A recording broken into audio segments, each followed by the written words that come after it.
What are the Bock and Pétrusse casemates and their historical uses?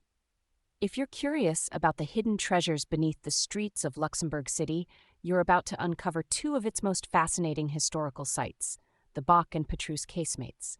Let's explore what these underground wonders are and how they've been used over the centuries. The Bock casemates are a network of subterranean tunnels, and passageways that date back to 1644, when the Spanish began building them using the cellars of the medieval castle on the Bock promontory. These casemates were later expanded by the French, notably by the engineer Vauban in the 1680s, and fully realized by the Austrians in the mid-18th century. By 1744, the passages had grown to include 23 kilometers of tunnels, reaching depths of up to 40 meters below the fortress. These tunnels were more than just defensive structures. They included artillery slots, stables, storehouses, workshops, kitchens, bakeries, slaughterhouses, and even barracks for 1,200 soldiers. The Bock casemates played a crucial role in the city's defense, particularly during the 7-month siege by the French Republican Army in 1794. Despite the siege, the walls of the fortress remained unbreached when the Habsburg forces eventually surrendered.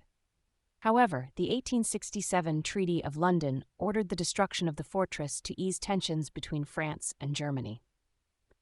Although the demolition took 16 years, 17 kilometers of the tunnels were preserved because destroying them would have damaged part of the city.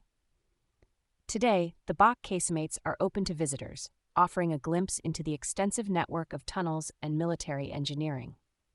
Visitors can explore the main thoroughfares and small offshoots, descending from the heights of the Bock to see the ruins of the fortress above, which provide a 360-degree view of the city. The Petrusse casemates have a similar origins story, dating back to when the Spanish modernized the medieval fortifications in the 17th century. The Spanish built large bastions, including the Beck Bastion, which was later reinforced by Vauban in 1685.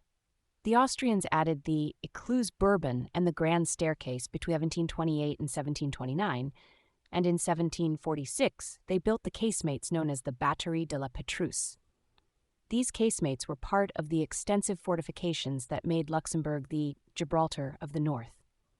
After the 1867 Treaty of London, the fortress was dismantled, and the embrasures were bricked up. However, about 17 kilometers of the casemates remained. Over the centuries, the Petrusse casemates were used for various purposes. From 1871, they housed shooting ranges, and in the 1890s, they were used for growing mushrooms. In the early 20th century, they hosted beer concerts and bazaars.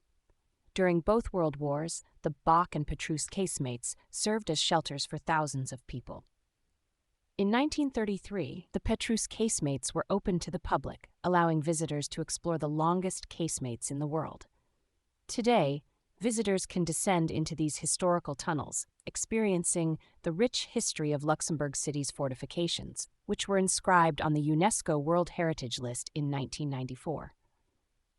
Both the Bock and Pétrusse casemates are now part of Luxembourg City's historical attractions, offering visitors a unique glimpse into the city's military past and its role as a fortified stronghold. Whether you're interested in history, architecture, or just want to see something unique, these casemates are a must-visit destination.